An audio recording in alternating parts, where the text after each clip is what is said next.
सच्चिदानंद सदगुरु साईनाथ महाराज की जय। ओम साई राम। मित्रों, आज का ब्लॉग आप सभी हमारे साईं परिवार के लिए विशेष लाभकारी और कल्याणकारी है, क्योंकि आज के ब्लॉग में अपने साईं परिवार के लिए साईं बाबा का बहुत ही चमत्कारिक पूजा विधि लेकर के आए हैं, जिसके माध्यम से आपके घर की दुख दरिद्रता निर्धनता तो समाप्त ही होगी, आपके घर की भीषण बाधाएं भी समाप्त होंगी।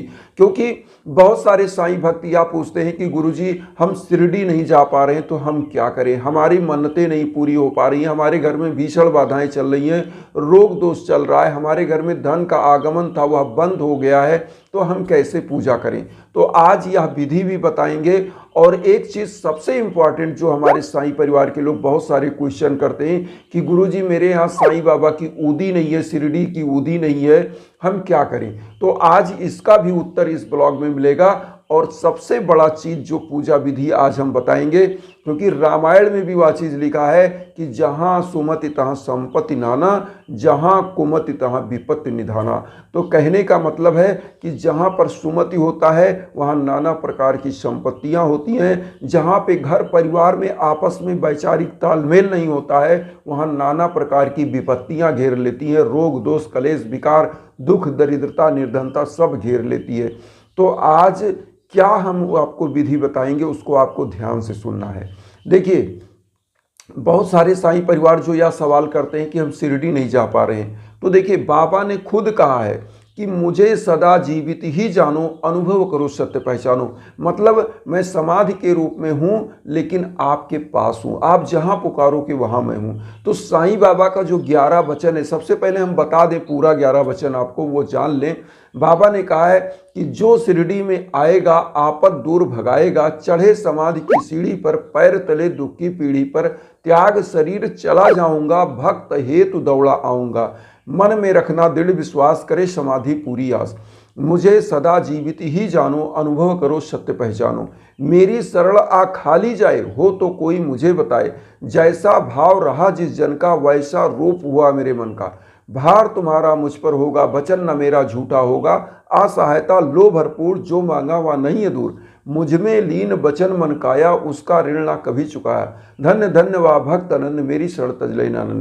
तो ये बाबा का 11 वचन है। बाबा कहते हैं कि जो मेरी शरण में, मतलब शिरडी अगर आप नहीं जा पा रहे हैं, जिस भी मंदिर में जाते हैं, तो मंदिर में क्यों कह रहा हूँ आप यहाँ ध्यान दीजिएगा, मंदिर की विधिवत स्थापना होती है, विधि विधान से पूजा होने के बाद मंदिर की मूर्ति का प्राण प्रतिष्ठा किया जाता है। और जब प्राण प्रतिष्ठा किया जाता है तो उसका महीनों तक पूजा अर्चन होता है, उसके बाद प्राण प्रतिष्ठित मूर्ति स्थापित की जाती है मंत्रोच्चार से।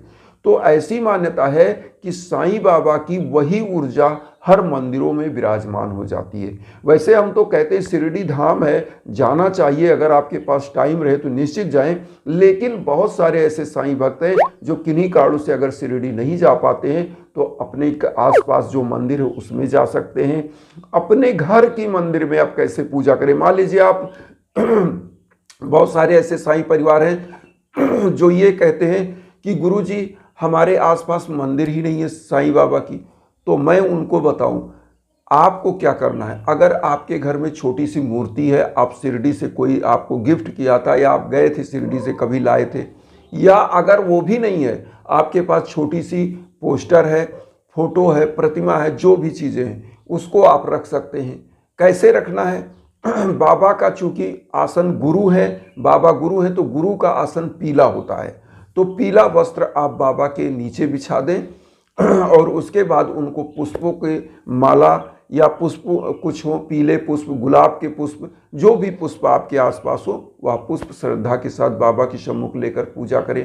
अब पूजा की विधि विधान क्या है, देखिए, अगर आप संकल्प के साथ पूजा करते हैं, कोई संकल्प आपके मन में है कि प्रभु हमारी ये मन्नत पूरी हो जाए, तो पूजा का विधान क्या होता है, उस मन्नत को पूरा करने के लिए जितने दिन का, जैसे बहुत सारे लोग व्रत रखते हैं, तो व्रत रखना है तो मान लीजिए आप 7 गुरुवार का मन्नत का व्रत ले रहे हैं, 5 गुरुवार ले रहे हैं, 11 का ले रहे हैं, तो इस प्रकार से आप 9 गुरुवार का ले रहे हैं। मान लीजिए आप कोई भी इसमें मन्नत आपने ले लिया कि इतने गुरुवार हमको पूजा करना है, व्रत रखना है और बाबा का उद्यापन करना। तो व्रत कैसे रखना है हम ध्यान जल्दी से इसको बता दें।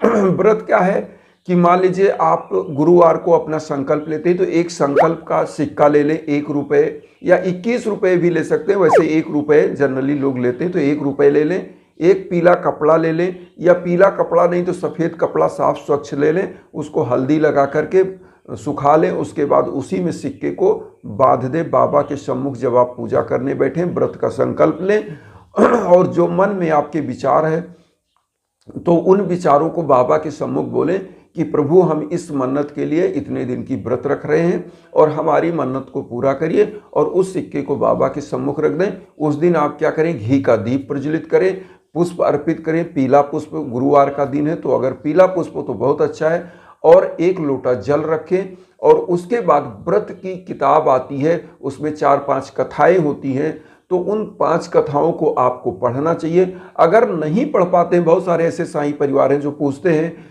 कि गुरुजी हम साईं बाबा की व्रत की किताब नहीं पढ़ पा रहे हैं तो क्या करें। तो एक चीज़ तो यहाँ फैक्चुअली आपको बता दें कि देखिए, जो फैक्ट है ये है कि बाबा ने कहीं नहीं कहा है कि मेरे लिए आप व्रत रखिए। तो बाबा का व्रत तो हम लोग अपनी श्रद्धा से रखते हैं, हमारी श्रद्धा है, सबरी है, तो इसलिए रख रहे हैं। तो बाबा का व्रत आप रख रहे हैं तो आपको यहाँ पर करना क्या है, आप एक टाइम भोजन कर सकते हैं। खिचड़ी बनाए, क्योंकि बाबा खुद खिचड़ी बनाते थे। ऐसी मान्यता है कि बाबा का खिचड़ी सबसे प्रिय आहार था, लोगों को बना के खिलाते थे, खुद खाते थे, जो भी मांग कर लाते थे। तो वहाँ पर एक घी का दीप जलाएं, खिचड़ी बना करके एक टाइम आप भोग लगाएं बाबा को और खुद खाएं। और दिन में आप आलू तला हुआ फलाहार या जो आप ड्राई फ्रूट वगैरह ले सकते हैं, फल ले सकते हैं, चाय पी सकते हैं, वो उसमें सेंधा नमक आप खाएं तो बहुत अच्छा है। और बाबा के इसमें एक टाइम भोजन आप कर सकते हैं। अच्छा, जब मान लीजिए आपका व्रत पूरा हो जाए तो आप क्या करें, मन्नत वाला सिक्का किसी साईं मंदिर में, या आप शिरडी जा रहे हो तो शिरडी के दान पात्र में वहाँ जाकर डाल सकते हैं। और आपको लास्ट दिन, जैसे मान लीजिए आपने 9 गुरुवार का व्रत रखने का संकल्प लिया था तो 9वें गुरुवार को आपको उद्यापन करना, उस दिन व्रत रखिए। कुछ गरीबों दीन दुखियों को आप भोजन करा दीजिए, वस्त्र दे सकें, पैसा दे सकें, जो आप दान कर सकें जरूर दान करें, फल दान करें। तो ऐसा करने से, और जो व्रत की किताब है उसमें जो नीडी लोग हैं जिनको आवश्यकता है उनको व्रत की किताब बांट दें। 9 गुरुवार थे तो 9 किताब बांट दें। तो इस प्रकार से आप कर सकते हैं। ये व्रत विधि हो गई। अब संकल्प लेकर साईं सच्चरित्र की पूजा। तो साईं सच्चरित्र का कैसे पाठ करेंगे, साईं सच्चरित्र का संकल्प लेना है आपको। संकल्प कैसे लेना है, वहाँ 21 रुपये बाबा के सम्मुख रखिए, या कोई भी अगर नहीं भी रख पाते तो कोई दिक्कत नहीं, लेकिन मेरी श्रद्धा जो है ये है कि 21 रुपये दक्षिणा के रूप में गुरु जी के सम्मुख, मतलब साईं बाबा गुरु हैं तो उनके सम्मुख रखें। और साईं सच्चरित्र का सप्ताह प्रायण पाठ कैसे करना है, फर्स्ट गुरुवार से आपको शुरू करना है। मान लीजिए गुरुवार से आपने शुरू किया तो उसमें क्या करना है, प्रथम सप्ताह प्रायण विश्राम जहाँ तक लिखा वहाँ तक 1 दिन में। इसी प्रकार से 7 सप्ताह प्रायण विश्राम उसमें है, तो 1 दिन में जहाँ तक प्रथम सप्ताह प्रायण है वहाँ तक पढ़ना है, द्वितीय सप्ताह प्रायण जहाँ तक है वहाँ तक दूसरे दिन पढ़ना है। इसी तरह से 7 दिन में उसको एंड करना है। और 7वें दिन आप गरीबों को कुछ भोजन करा दीजिए, फल दान कर दीजिए, वस्त्र दान कर दीजिए, तो इससे आपकी मनोकामनाएं सिद्ध होती हैं। ये शिरडी अगर आप नहीं जा पा रहे हैं तो यह चीज़ें आप अपने घरों में करिए, अनुष्ठान से करिए। और शिरडी जाते भी हैं तो भी आप यह चीज़ करें, क्योंकि इससे आपकी श्रद्धा बढ़ती है। और बाबा कहते हैं श्रद्धा और सबरी के साथ जो भक्त मेरी पूजा करता है, कहीं भी पुकारता है तो मैं निश्चित वहाँ पहुँचता हूँ। अब यहाँ पर आता है सबसे लास्ट की चीज़ जो मैं बताता हूँ कि जब भी आपके जीवन में कष्ट आता है तो आपको क्या करना है। बाबा की ऊदी, बहुत सारे लोग पूछते हैं ऊदी उनके पास नहीं है तो क्या करें। अब यहाँ पर सबसे बड़ा समस्या ये हो जाता है कि ऊदी तो थोड़ी सी मिलती है बाबा के यहाँ, जो पैकेट में आप देखे होंगे। तो ऊदी अगर समाप्त हो गई या आपके पास एक पुड़िया ऊदी है तो आप क्या करें, जो बाबा की अगरबत्ती आप लगाते हैं, धूप बत्ती जलाते हैं, उसकी राख, या तो अगर आपके घर में हवन हो रहा है तो हवन की थोड़ी सी राख चाल के ले लें और उसमें ऊदी मिला के रख लें, उसको मस्तक पर धारण करें। निश्चित रूप से उसी ऊदी का चमत्कार आपको मिलेगा जो शिरडी साईं बाबा की ऊदी है। अगर मान लीजिए साईं बाबा की भी ऊदी नहीं है तो जो आप धूप बत्ती जलाते हो उसकी राख को कलेक्ट कर रख लें, कलेक्ट करके रख लें, उसको भी चंदन लगाए, पूरे परिवार को दे चंदन लगाए। जो भी रोग दोष कलेश विकार है वही चमत्कार के साथ, उतनी शक्ति के साथ वह ऊदी काम करेगी। अब यहाँ पर आता है कि जब जीवन में भीषणतम बाधाएं हों, आपके जीवन में कोई समस्या है, तो मैं बार बार आप लोगों को अपना जो है इंस्टाग्राम का लिंक देता हूं और यह बताता रहता हूं कहीं भटकने की ज़रूरत नहीं है।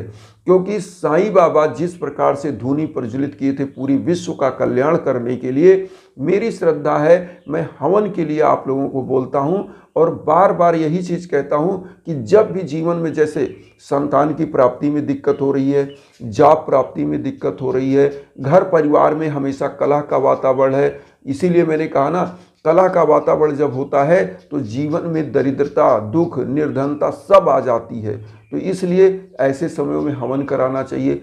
अगर आपके घर में भीषण बाधाएं हैं, आपके घर में तरक्की नहीं हो पा रही है, घर परिवार लगातार बीमार हो रहा है, तो ऐसे समय में हवन जरूर होना चाहिए। क्योंकि जब दुआ होती है ना तो दवा भी काम करती है, और दुआ होती है जब आपके लिए, तो आप जिस पथ पर बढ़ रहे हो वहाँ पर आपको सक्सेस मिलता है, सफलता मिलता है। चाहे बिजनेस व्यापार का क्षेत्र हो, चाहे जॉब का क्षेत्र हो, चाहे दाम्पत्य जीवन का कोई कलह चल रहा हो, वह सब समाप्त होता है।